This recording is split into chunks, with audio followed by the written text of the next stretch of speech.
guys, for today's video, I was actually going to tell you something that happened that was actually on the good side.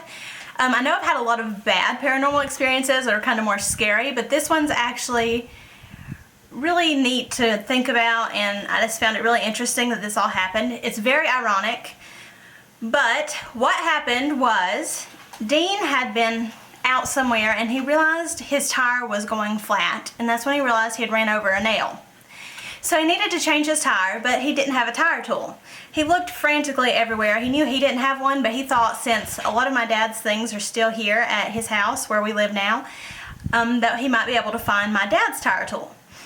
He looked everywhere and was obviously unsuccessful, so he was really worried because he really had to be somewhere and he was afraid that he wasn't going to get to go. So he's looking everywhere frantically, really worried about not finding this tire tool, and eventually he resorts to calling a friend. He calls his friend and they actually come and change his tires, so he's actually going to make it where he needs to be. But during the process of him looking for the tire tool, before he called his friend, he started talking to my dad. We do this very often. My dad's been gone almost 2 years. It'll be 2 years in May. But we still find ourselves talking to him at different times for different reasons. But this time he was actually telling him, he said, "Okay, Steve, I know you had a tire tool. Just where is it at? I need to find this tire tool." So he was talking out loud to my dad, which he didn't think anything was going to come of it. But anyway, his friend came, they changed the tire, everything was fine. He got to where he needed to be on time. But it was when he got back that things got interesting. He came through the kitchen, and I was standing in the dining room, and I noticed he was shaking. And in his hand was the tire tool. It was an old rusty tire tool that my dad used to have.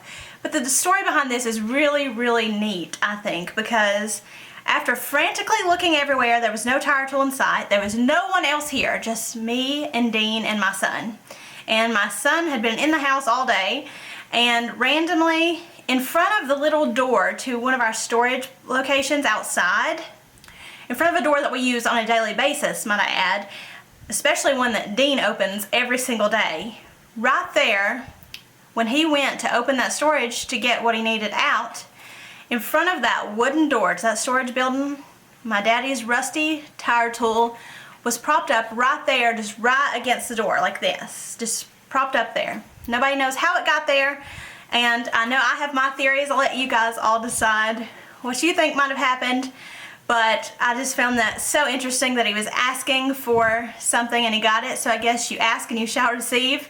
It's just a really ironic, really neat story, and I just really like to think of the good paranormal experiences too. I wanted to share those with you guys to let you know not all experiences are scary. Thank you guys so much for watching. I hope you enjoyed this story. You guys are absolutely amazing. Don't forget to subscribe if you've not already. I'll be posting a new video every Wednesday and Sunday, and until then, bye guys.